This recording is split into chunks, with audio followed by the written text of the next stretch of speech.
एक दिन गौतम बुद्ध अपने शिष्यों को उपदेश दे रहे थे। तभी एक शिष्य अपने आसन से उठकर बोला, हे बुद्ध, क्या हर दुख का निवारण किया जा सकता है? बुद्ध बोले, हां, यह सत्य है कि हर दुख का निवारण किया जा सकता है। इसी संदर्भ में मैं तुम्हें एक कथा सुनाता हूं। एक सेठ का नौकर लंबे समय से उसके पास रहकर उसकी सेवा कर रहा था। वह बड़ा ईमानदार था। वह साफ सफाई का पूरा ध्यान रखता था, इसलिए सेठ जी उससे बहुत प्रसन्न थे।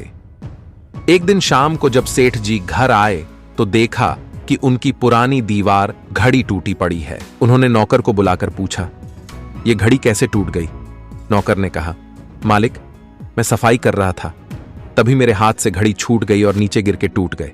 गलती मेरी है, आप मुझे क्षमा करें। सेठ तेज आवाज में बोले, क्षमा मांगने से क्या होता है? घड़ी तो टूट गई। ये घड़ी वर्षों से कमरे में लगी थी, कमरे की शोभा थी, और तुम्हें पता ही है ये मुझे कितनी पसंद थी। डांटने के अलावा सेठ जी और कर भी क्या सकते थे? बहुत भरोसे का नौकर जो था। उस रात सेठ जी को बिल्कुल भी नींद नहीं आई। वह बार बार बस करवटें बदल रहे थे। घड़ी टूटने की बात बार बार उसके मन में आ रही थी। जब उन्हें नींद नहीं आई तो वह बिस्तर से उठकर घर में इधर उधर घूमने लगे। तभी अचानक उनकी नजर उनके नौकर पर पड़ी। वह खर्राटे ले रहा था। यह देखकर सेठ जी को और भी अधिक दुख हुआ।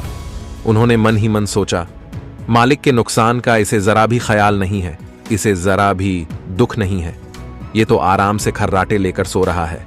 नौकर को इतनी शांति के साथ सोता हुआ देखकर सेठ जी को बहुत गुस्सा आया। उन्होंने अगले दिन एक प्रयोग करने का निश्चित किया। अगले दिन नौकर ने जब अपना सारा काम खत्म कर लिया तो शाम को सेठ जी ने उसे बड़े प्यार से बुलाया और कहा, देखो, कल मेरा बहुत नुकसान हो गया था। इससे मैं बहुत गुस्से में था, इसलिए मैंने तुम्हें डांट दिया था।